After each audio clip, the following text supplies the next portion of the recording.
今回の動画のテーマは脂肪吸引のデメリットについて紹介していこうと思います。この動画で脂肪吸引のデメリットの詳細と対処法を全て公開していこうと思います。では早速紹介していきます。デメリットですが全部で6つ紹介していきます。1、ダウンタイムが長い。2、痛みがある。3、費用が高い。4、リスクがある。5、傷跡が残ることもある。6、リバウンドの可能性がある。この6つについて詳細に解説していきます。まず最初のダウンタイムが長いということについて、施術を受けた後にどんな施術でも腫れや内出血が出ることがあります。それが治るまでのことを一般的にダウンタイムと呼びます。このダウンタイムですが、効果が高いものほど侵襲性が高く、ダウンタイムも長くなります。脂肪吸引は脂肪細胞を直接吸引するので侵襲性が高いオペです。一般的に腫れ、内出血、むくみ、拘縮は必ず出ると思っておいて脂肪吸引を受けた方がいいと思います。腫れと内出血は吸引する部位にもよりますが、1週間から2週間くらいかけて徐々に減っていきます。まず内出血で青あざが出現し、その後黄色くなって徐々に消えていきます。足などは特に内出血が強く出るので、術後 2,3 日はあざだらけな感じになります。むくみに関しては強く出る人と弱く出る人、個人差があると思います。拘縮、脂肪吸引をするとそこの脂肪がなくなるので空洞のようになります。そこの組織が空洞のところを埋めようとする反応が起きて皮膚もぐーっと引き締まっていきます。拘縮はだいたい術後 2,3 週頃から皮膚が硬くなる感じが出現し、3ヶ月から6ヶ月くらいかけて徐々に治っていきます。その間は見た感じはあまりわからないんですけど、脂肪吸引をした箇所を触ると硬い感じと突っ張り感があります。次に痛みです。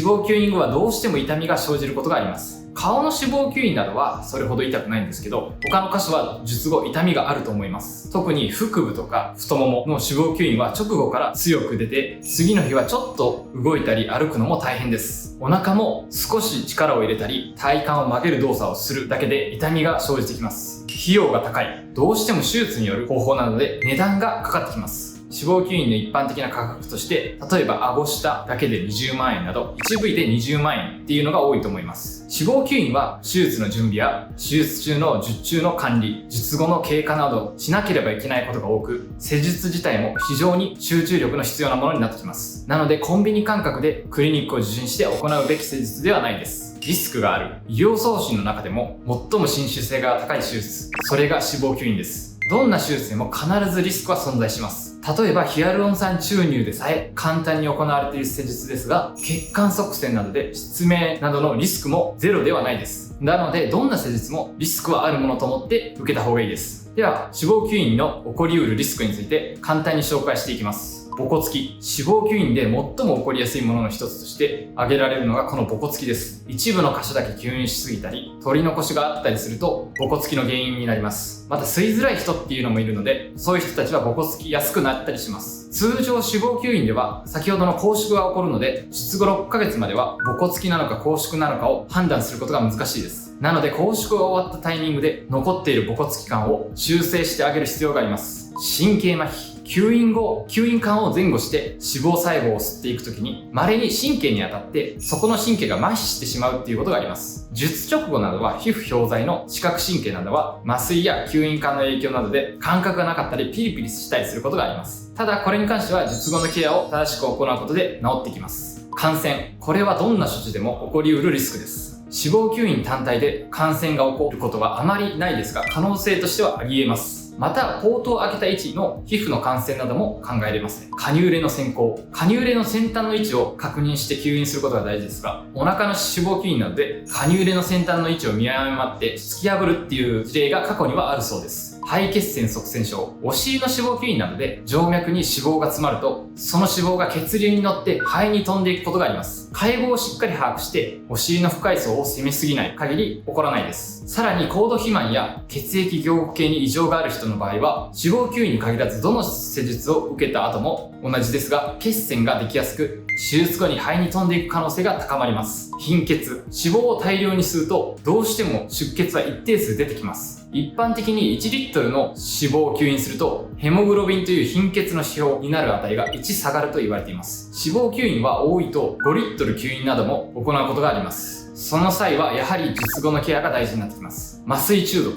これも麻酔を使う全ての手術で滅多にないですが、可能性としては起こりうるものです。神経症状などが出たりします。以上が脂肪吸引で起こりうるリスクのものです。デメリットの次に行きます。傷跡が残ることもあるということです。脂肪吸引のカニューレを挿入するためのポートを皮膚に開ける必要があります。大きさはだいたい 0.5mm 程度です。基本的に傷跡はなくなっていきますが、どんな傷跡もゼロになることはなく、うっすらと残ることがあります。ほとんどわからないくらいにはなりますが、アジア人は体質上傷跡が残りやすい傾向にあります。リバウンドの可能性がある。基本的に一度吸引した箇所は太らないですが、摂取カロリーを極端に多くしてしまうと可能性としてはあり得ます。脂肪細胞は細胞自体が分裂して数が増える分化という機能と、一つ一つの細胞の大きさが大きくなる可形成という機能、両方の性質が備わっています。吸引した部位も脂肪細胞がゼロになることはないので、もし脂肪吸引して油断して暴飲暴食をしてしまうと、数年後とかに少し太ることはあります。ただどんなに太っても術前より脂肪がつくということは医学的には考えれないと思います。また脂肪には皮下脂肪と内臓脂肪という2種類の脂肪があり、脂肪吸引で除去できる脂肪は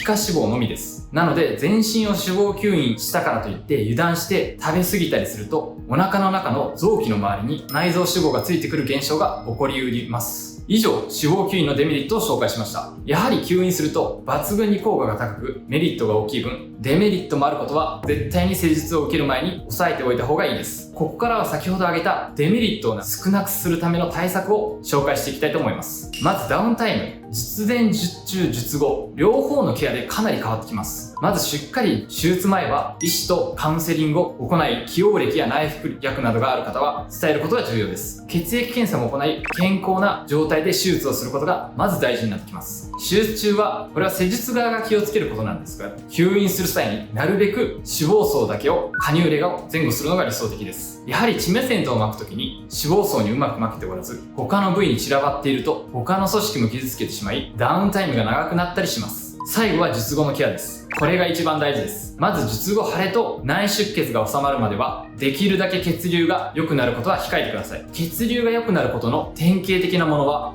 1、お酒を飲む。2、激しい運動をする。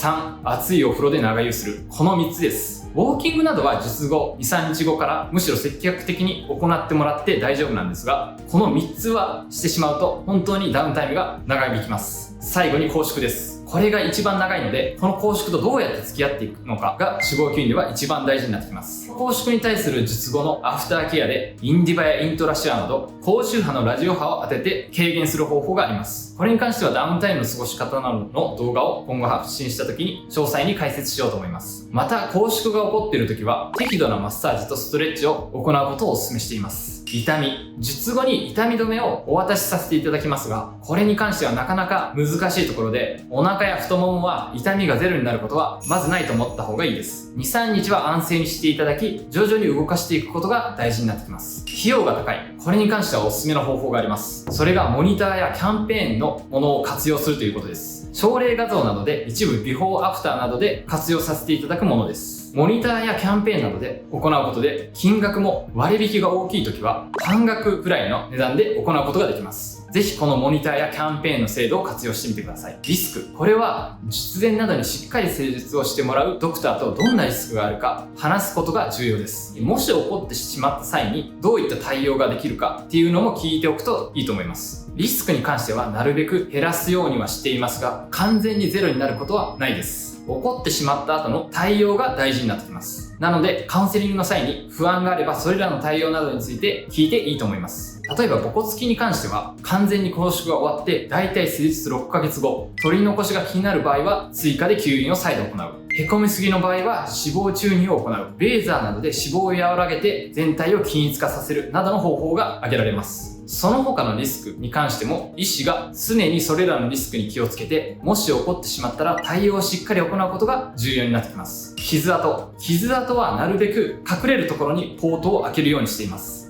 例えば、二の腕や肩なら脇でこの隠れる部分に開けたり、シワに沿って開けたり、背中であればブラジャーなどで隠れる位置に開けたりします。なるべくこのポートの穴の数を少なくしようとはしますが、脂肪吸引はいろいろな方向から多方面に吸引してあげた方が相乗に吸引してあげることができ、全体的に均一に脂肪を吸引することができます。術後色素沈着などで気になる場合にはハイドロキノンなどのクリームをお渡しさせていただくので、それで少し経過を見てもらいます。リバウンドの可能性、脂肪吸引後に気が緩んで食べてしまうこともあると思うんですが、なるべく食生活には気をつけていただく必要があります。これに関しては術後の生活管理をしっかりと行っていただくことが大事になってきます。ここをおごろそかにしないように過ごしていただくことが重要です。今回は脂肪吸引のデメリットとその対処法について紹介しました。脂肪吸引の考えている際は参考にしてみてください。一つ一つの詳細に関してはまた別の動画で紹介していこうと思います。チャンネル登録といいねよろしくお願いします。